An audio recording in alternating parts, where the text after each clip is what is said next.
Welcome back to my channel. আমার আজকের topics ক্লান্তি, স্ট্রেসকে বিদায়। জীবনে ফিরুক স্বস্তি। এই ব্যস্ত জীবনে ক্লান্তি, স্ট্রেস আর দুর্বলতা যেন আমাদের নিত্যসঙ্গী হয়ে দাঁড়িয়েছে।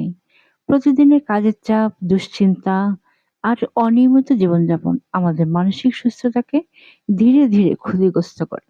কিন্তু একটু সচেতনতা, ছোট কিছু পরিবর্তন আর নিজের প্রতি যত্ন এই সবই পারে আমাদের জীবনে ইতিবাচক পরিবর্তন আনতে। যখন আমরা শরীরকে বিশ্রাম দিই, মনকে একটু সময় দিই, তখন ক্লান্তি ধীরে ধীরে দূর হতে শুরু করে। নিয়মিত ঘুম, পুষ্টিকর খাবার, হালকা ব্যায়াম আর নিজের জন্য কিছু মি টাইম, এই অভ্যাসগুলো আমাদের স্ট্রেস কমাতে সাহায্য করে। মনে রাখতে হবে, মানসিক সুস্থতা কোনো বিলাসিতা নয়, এটি আমাদের প্রয়োজন। নিজের অনুভূতিগুলোকে গুরুত্ব দেওয়া এবং প্রিয় মানুষদের সাথে সময় কাটানো এবং নেতিবাচক চিন্তা থেকে দূরে থাকা, এই ছোট ছোট বিষয়গুলোই আমাদের জীবনে বড় পরিবর্তন আনে।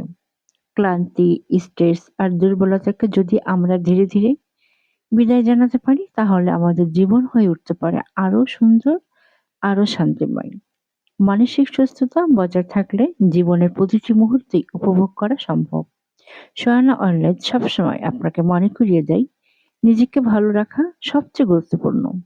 সুস্থ জীবনযাপন, মানসিক শান্তি আর ইতিবাচক অভ্যাস গড়ে তুলতে পাশে আছে Sohana wellness. Bangladeshi blogger Sohana wellness. Thanks for watching.